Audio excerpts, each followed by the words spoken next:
What's up, everyone? Welcome to the Power Play with CJ. Well, we have reached the end of the line for Jaromir Jagr, and it is almost a surreal experience because, I remember when he left for the KHL back in 2008.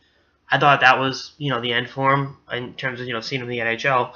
And then, lo and behold, comes back and had like a really weird kind of second act between Philly, Dallas, the Bruins, New Jersey. Obviously, Florida is where he found, the most post KHL success, and then this year in Calgary was a disaster. And we put him on waivers. He cleared, and he's heading back to the Czech Republic in all likelihood. Now that his contract has been terminated.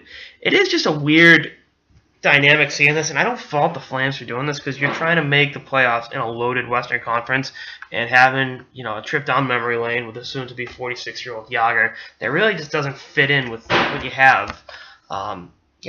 It's the reality of it. I'm kind of just looking at 7 points in 22 games, not exactly lighting the world on fire, and in a weird way, it's kind of slowing them down. So again, just a really weird way for Jagr's career to come to a close in the National Hockey League. And it's kind of funny. Like, you look at it, he was drafted by the Penguins, I think 6 days before my parents got married in June of 1990. My parents going on 28 years of marriage of wedded bliss.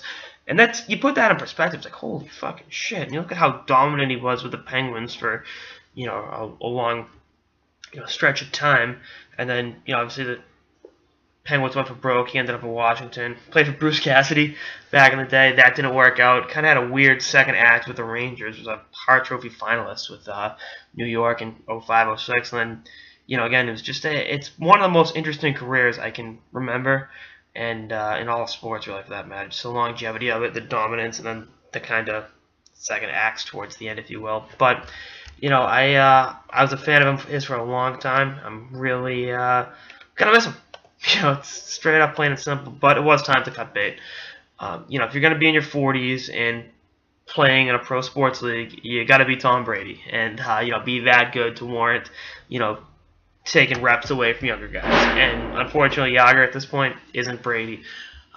Nobody's Tom Brady. But it's also funny, you look at it. I think had he stayed in Florida, he would have found a little bit more success this season. I just think he was comfortable down there. I thought it was a good fit for both sides to a certain degree.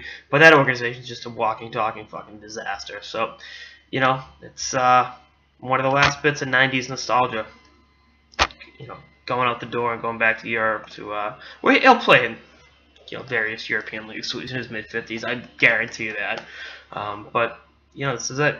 It's definitely a weird way to say goodbye to Jagr, but it is what it is.